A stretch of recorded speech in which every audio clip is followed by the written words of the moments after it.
توبہ جب ہوگی تب بولنا، ابھی تو بہن سمجھو۔ دوسری مثال میں بتانا چاہتا ہوں کتنا بوگس فتویٰ ہے۔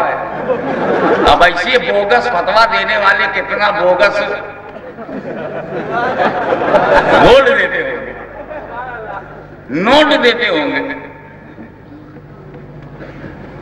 دوسری مثال لے لو، میں نے ایک بچے کو ملا ہے پولیس کو، بہت آپ کا نام؟ جی میرا نام عبد الرحمان ہے۔ اچھا تمہاری نیشنلٹی کہاں کی ہے؟ چوپ۔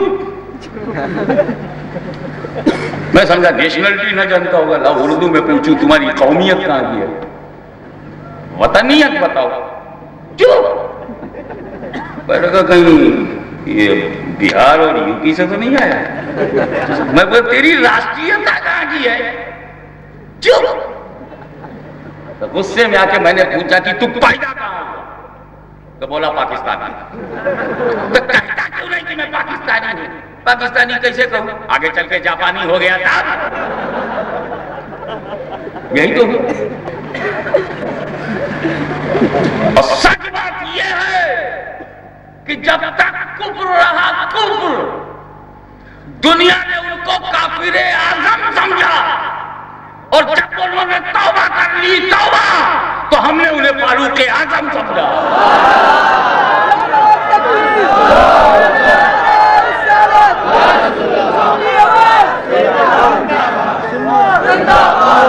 تو جب تک تم کافر ہو آؤ داتا کی چوکھٹ پر اقرار کر لو تم میرے بھائی ہو، مومن ہو، مومن۔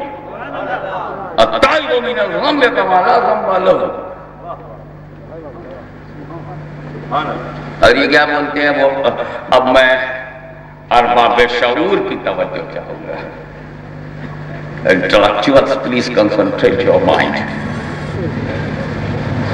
کیا بولے؟ کافر کو کافر نہ دو۔ ذرا اس جملے کا تجزیہ انالیسس کر۔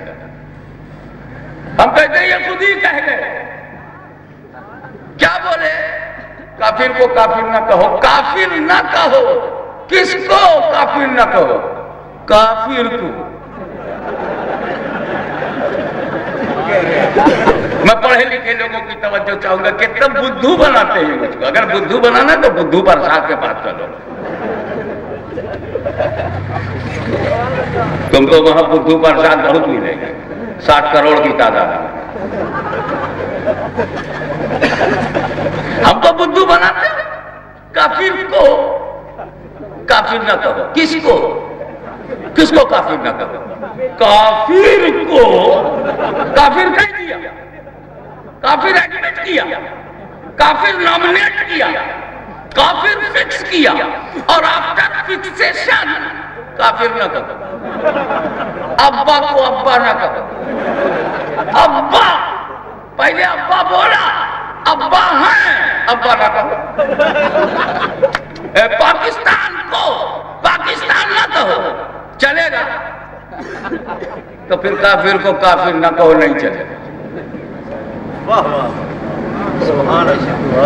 تو پھر یہ بے مثلی کہاں سے آ گئی کافروں میں؟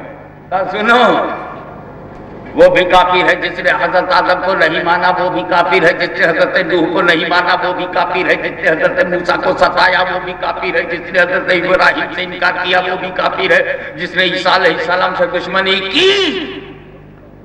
مگر ابو لہب، ابو جہل اور آج کے کافروں، وہ پچھلے کافر نبیوں کے مخالف سے کافر ہو گئے۔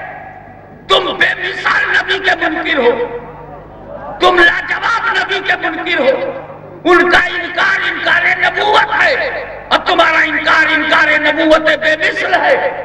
جس نبوت کی مثال نہ ہو، جس رسول کی مثال نہ ہو، تو دشمن وہ بھی ہیں، فرعون اور نمرود بھی، مگر اے محبوب تمہاری دشمن ان دشمنوں میں بے مثال ہے، ان کافروں میں بے نظیر ہے۔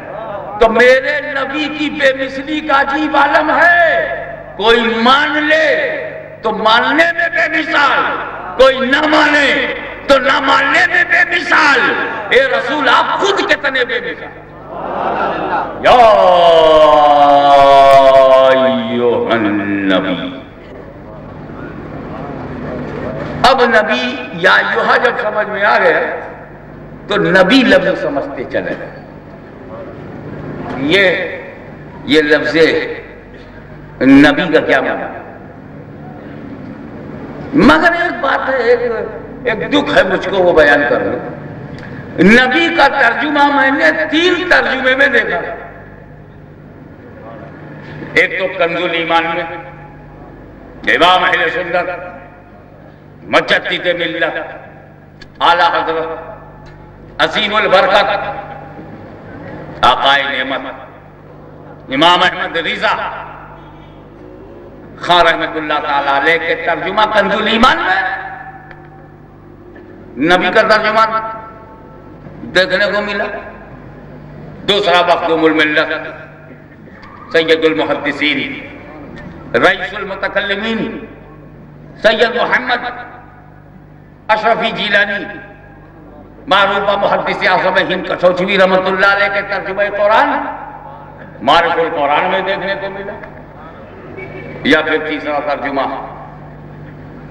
راضی بابا غزالی دورہ مظہر اعلی حضرت علامہ سید سعید احمد کاظمی علیہ رحمت و رضوان کے ترجمہ قرآن البیان میں دیکھنے کو ملا۔ لیکن یہ تینوں ترجمے اہل سنت کے ہیں، اسی میں نبی لفظ کا ترجمہ ہے۔ باقی جب میں شاپنگ سینٹر پر بکنے والوں سے ملا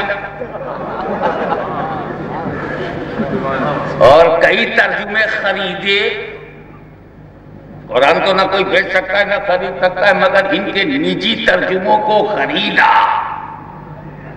دیکھا، پڑھا، سمجھا، لگ گیا جھٹکا، دل کا کھٹکا، گلے میں اٹکا۔ یا اللہ، پورے قرآن میں انڈیا سے لے کے پاکستان تک کسی نے بھی نبی کا ترجمہ نہیں کیا۔ کہاں کہاں نہیں گیا، کھانے گیا، جیل خانے گیا، کس بہانے گیا، بے درودی گیا، با درودی گیا، ہر طرح سے گیا، کہیں پتہ نہ چلا۔ الہ العالمین، اے مولوی لوگ نبی کا ترجمہ نہیں جانتے کیا؟ جب نبی کا ترجمہ نہیں جانتے تو کلام کیسے سمجھیں گے؟ اور جب قرآن نہیں سمجھیں گے تو اس کی تفہیم کیسے کریں گے؟ جب نبی ہی نہیں سمجھ میں آیا تو اس پہ نازل کلام کیسے سمجھ میں آئے گا؟ اور جب نازل کلام نہیں سمجھ میں آیا تو اس کی تفہیم صحیح نہیں ہوگی، ان کی توضیح صحیح نہیں ہوگی، ان کی وضاحت صحیح نہیں ہوگی، ان کی دعوت صحیح نہیں ہوگی۔ یہ نبی کا ترجمہ نہیں جانتے، دیکھ سب بولیں گے نبی کا ترجمہ نہ معلوم رہا ہوگا، نہ معلوم رہا ہوگا، بھائی دیوی عربی کمزور رہی ہوگی۔ پہلے تو گال صاف تھا، اب ایک لفظ اگر صاف ہو گیا تو کیا آ رہا ہے؟ داڑھی تو بہت سوچ سمجھ کے رکھی ہے، شروع سے نہیں تھی، ایسا تھا، مس ہو گیا ہوگا۔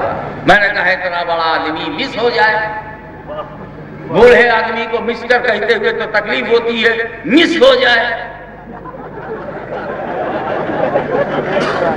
کسی بزرگ کو مسٹر کہو تو اچھا لگے گا؟